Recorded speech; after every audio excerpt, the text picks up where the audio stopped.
nobre presidente, deputado José Luiz Nance, demais deputados e a todos aqueles que nos assistem pela TV Alerj, venha a essa tribuna, senhor presidente, porque hoje o Supremo Tribunal Federal irá julgar a constitucionalidade do sistema de cotas no Brasil.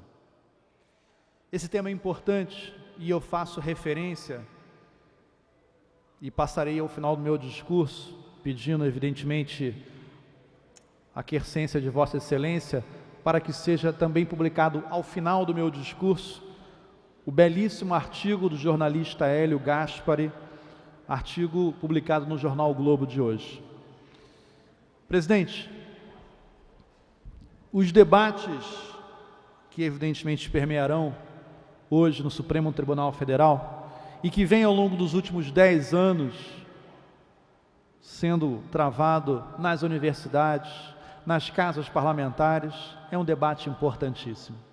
Presidente, assim como o jornalista Hélio Gaspari brilhantemente fez no artigo de hoje, eu me recorro, por exemplo, aos argumentos na época da lei do ventre livre, quando os debates eram permeados por uma discussão se deveríamos ou não liberar os filhos dos escravos. E dizia na época, inclusive, aqueles que eram contra, que a lei do ventre livre colocaria aquelas crianças ao abandono, à desatenção. Da mesma forma também na lei do sexagenário, se dizia na época, os que eram contrários àquela lei, que colocaríamos os velhos e idosos escravos também ao abandono. Esse argumento hoje soa como absurdo, porque o é. Tão absurdo quanto o argumento de que se diz, deputado Paulo Ramos, que a lei das cotas aumenta a discriminação racial. Eu tenho um aluno, presidente, que num debate que eu organizei na época, não era parlamentar, mas organizava muitos debates com os meus alunos, que eu organizei na época sobre a lei das cotas, isso tem uns 8 anos mais ou menos. Um dos integrantes da mesa disse não ser um entusiasta do sistema de cotas. E dizia que não era um entusiasta do sistema de cotas porque ele tinha um grande temor daquele aluno negro cotista ser discriminado dentro da universidade. Um aluno meu se inscreveu, para meu orgulho, aluno negro, pobre, pegou o microfone e disse: professor, eu quero dizer que meu grande sonho é ser discriminado dentro da universidade, porque fora eu já sou. Fora eu já sou perseguido pela polícia, fora eu já sou quando se para numa blitz, porque eu estou dirigindo um carro por ser negro, então eu quero ser discriminado dentro da universidade. Presidente, um outro argumento também utilizado contra o sistema de cotas, de que esses alunos baixarão o desempenho, as médias da universidade, se provou ao longo dos últimos 10 anos uma grande falácia, porque em todas as universidades que possuem o sistema de cotas, os alunos cotistas têm desempenho acadêmico superior ao aluno não cotista, inclusive na UERJ, como universidade pública que tem o sistema de cotas. O aluno cotista da UERJ tem um desempenho acadêmico superior.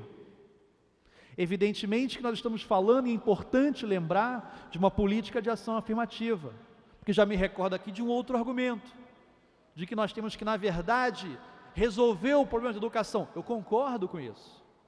Temos que resolver a questão da educação no Brasil. Por exemplo, com os 10% do PIB, já é um bom caminho de orçamento para a educação. Agora, evidentemente, nós não podemos dizer para toda uma geração que quer ingressar hoje na universidade que nós temos que esperar a melhora da educação pública. Será que um pai teria coragem de dizer isso para um filho? Filho, espera 10 anos, que aí você vai poder ingressar no ensino superior? Será que é isso que nós teríamos coragem de dizer para os nossos filhos? Presidente, o que está em jogo hoje é uma política de ação afirmativa, que evidentemente tem prazos de validade, mas que se debruça sobre uma questão importante. a discriminação racial no Brasil. Os números eram assustadores, presidente. Em 1997, 50% da população era negra. Desses, mais de 80% eram pobres. E mais do que isso, presidente, a população acadêmica nas universidades, esse número não passavam, no ano de 97, não passava de 3% de negros e afrodescendentes. Esse número hoje melhorou muito. Nós alcançamos a casa de 2 dígitos, mas ainda há muito que avançar, presidente. Porque é inacreditável que os grandes empregos ainda hoje no Brasil, em sua grande maioria, são ocupados por não negros. Isso é um dado. Pessoas brancas. Isso é um elemento balizador da política. É evidentemente que a política de cotas corrige essa distorção.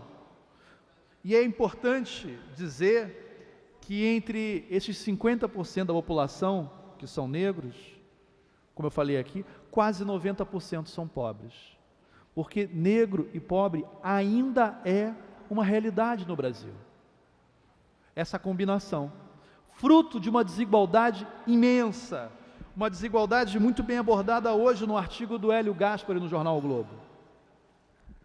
Presidente, eu termino dizendo, não por acaso, que o senador Demóstenes Torres, que era o campeão de combate às cotas, ele dizia que a escravidão era uma instituição africana. Tudo bem, é verdade, mas não foram os africanos que trouxeram a escravidão para o Brasil. Eles deveriam ter chegado aqui em outras condições, não chegaram. Hoje o Supremo Tribunal Federal, presidente, tem a oportunidade de virar essa página, de resolver a última pendência, para que possamos avançar. Avançar enquanto projeto de nação. Avançar enquanto um projeto de nação que luta por uma sociedade igualitária, em que se construa condições equânimes para seus cidadãos, porque ainda não é assim.